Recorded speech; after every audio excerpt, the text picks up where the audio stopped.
Hello दोस्तों, कैसे हैं आप लोग। आई होप कि बहुत बढ़िया होंगे। मैं भी बहुत बढ़िया हूँ। आज एक और कहानी आप लोगों के लिए।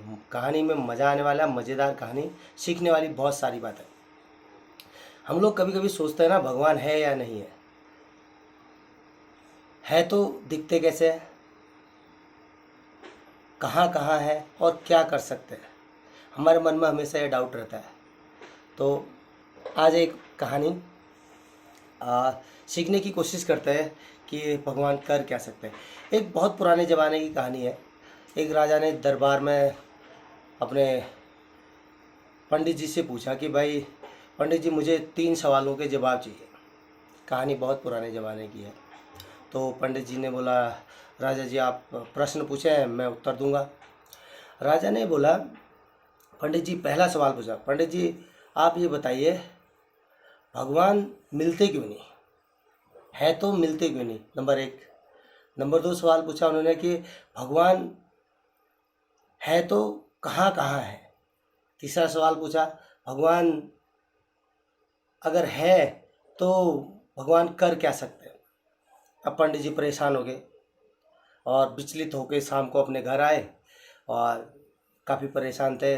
और राजा ने उन्हें 1 हफ्ते का टाइम दिया कि 1 हफ्ते में इसका आंसर, सवाल जवाब जो है मुझे बताना। पंडित जी बड़े परेशान थे। घर आके अपने बिस्तर में बैठे तो उनके लड़के ने पूछा कि पिताश्री आप आज इतने चिंतित क्यों हैं। तो पंडित जी ने पूछा कि यार, राजा ने अजीब सा सवाल पूछा है कि भगवान है तो दिखते क्यों नहीं, और है तो वो कहाँ कहाँ है, और है तो करते क्या है, कर क्या सकते हैं भगवान। तो पंडित जी के लड़के ने बोला, ये तो बड़ा आसान सवाल है, तो इसका जवाब तो मैं दे दूंगा। तो पंडित जी ने बोला, चलो फिर बताओ फिर क्या जवाब है। उसने बोला, नहीं नहीं, 7 दिन के बाद मैं ना राजा के सामने इसका जवाब दूंगा, आप भी वहीं सुन लेना। पिताजी ने पूछा, बता दे, मैं सुनना चाहता हूँ कि क्या है। लड़का बोला, नहीं पिताश्री, मैं ये सवाल का जवाब राजा के दरबार में ही दूंगा। 7वां दिन जिस दिन ख़त्म हुआ, लड़का अपने पिता के साथ में राजा के दरबार में गया, पंडित जी दोनों गए। तो राजा ने बोला, पंडित जी बताइए कि सवालों का जवाब बताइए। राजा ने बोला कि आज सवालों के जवाब जो है मैं नहीं दूंगा, मेरा लड़का देगा। लड़का आगे आया और राजा ने बोला, बताइए, सवालों का जवाब बताइए। तो पंडित जी का लड़का बोला, राजन, पहली बार तो मैं इतनी दूर से थका हारा आया, आपने पानी के लिए भी नहीं पूछा मुझे। आपने ये पूछना चाहिए था, उसके बाद तो मैं जवाब देता। तो राजा थोड़ा शर्मिंदा हुआ। राजा ने उसके लिए बोला, भाई लड़के के लिए, पंडित जी के लड़के के लिए दूध मंगाया जाए।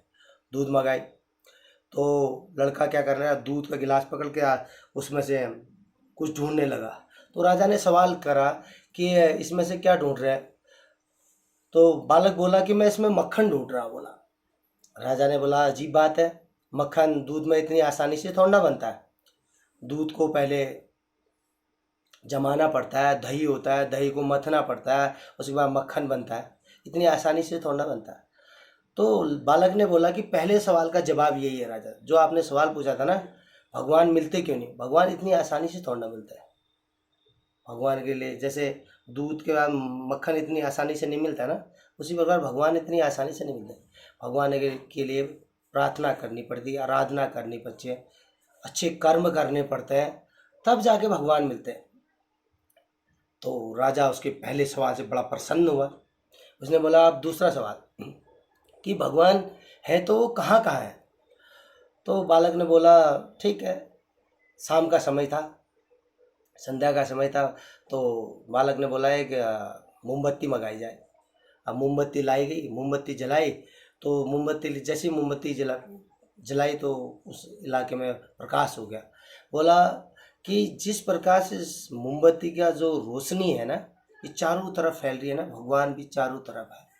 बस हमें दिखाई नहीं देते, हमें लगता है कि भगवान नहीं है, चारों तरफ है। हमारे कर्मों का पूरा लेखा जोखा लिखा जा रहा है कि हम क्या कर रहे हैं, क्या बातें कर रहे हैं, क्या कर्म कर रहे हैं, सारा लेखा जोखा है। राजा बड़ा प्रसन्न हुआ दूसरे सवाल से।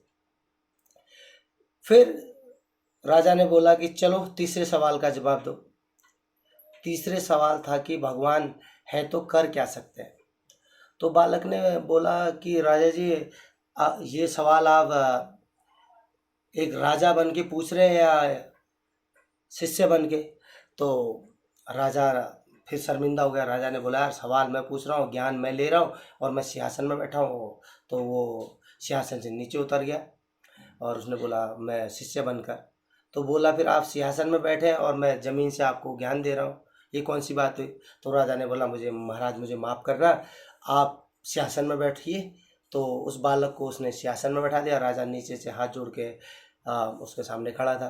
तो बोलिए, अब महाराज बताओ कि तीसरे सवाल का जवाब दो कि भगवान कर क्या सकते हैं।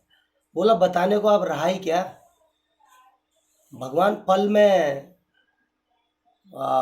रंक को राजा बना सकता है, राजा को रंक बना सकता है। अब सिंहासन में मैं बैठा हूँ तो राजा मैं हूँ, आप नीचे हाथ जोड़ के खड़े हैं। पल भर में भगवान कुछ भी बदल सकते हैं। तो राजा बड़ा प्रभावित हुआ। कहानी का तात्पर्य ये है दोस्तों कि हमें ना अपने जिस चीज़ में हम काम कर रहे हैं, किसी भी प्रोफेशन में हम हैं, चाहे हम शिक्षा के क्षेत्र में काम कर रहे हैं, फौज में काम कर रहे हैं, जहाँ पर भी काम कर रहे हैं, या कोई कंपनी में काम कर रहे हैं, जहाँ भी हमें काम कर रहे हैं जिससे हमें वेतन मिलता है, उसके प्रति ईमानदार रहना चाहिए। ये देखना नहीं है कि यार आज हम छुट्टी मार दें और हमें कौन देख रहा है। देखने वाला ऊपर वाला है, उसकी लाठी में बड़ी जोर की चोट होती है, दिखाई नहीं देती है। कहानी अच्छी लगी तो दोस्तों कमेंट शेयर और सब्सक्राइब कर दीजिए। जय हिंद।